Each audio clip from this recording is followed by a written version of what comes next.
তো বন্ধুরা মাছ টাছ ধুয়ে একদম পরিষ্কার করে নিয়ে চলে এসেছি রান্না করতে।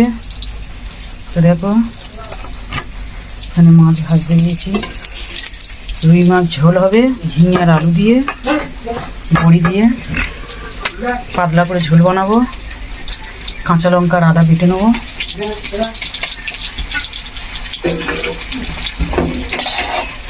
কাঁচা লঙ্কা আদা বেটে নেবো টমেটো দিয়ে, জিরে আদা বাটা দিয়ে একদম পাতলা করে ঝোল করবো মাছ দিয়ে। আর এটা হবে ঝাল মাছের মাথাটা।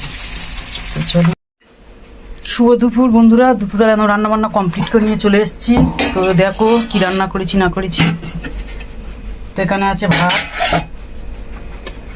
আছে এখানে ডিম ভাজা, ডাল আর বাঁধাকপির তরকারি। এই দুটো কালকেকার, ডাল আর বাঁধাকপির তরকারিটা কালকে, আর আজকের এই ডিমটা ভেজেছি। আমার ছেলে মাছের ঝোল খাবে না, ওইটা দিয়ে খাবে।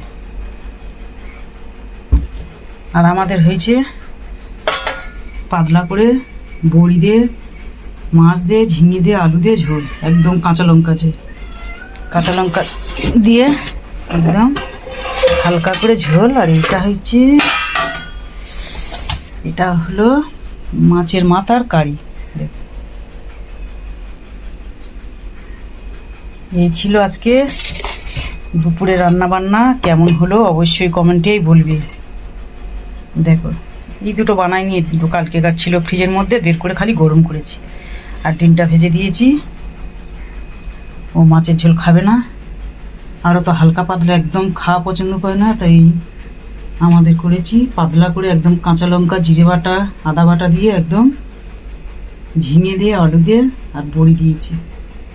ঘরে নিজে হাতে বড়ি বানিয়ে মাছের ঝোল বানিয়েছি। আর এখানে আছে মাছের মাথার কারি, আর ওখানে ভাত আছে, আর ওখানে আমাদের বিড়ালের মাছ সিদ্ধ আছে।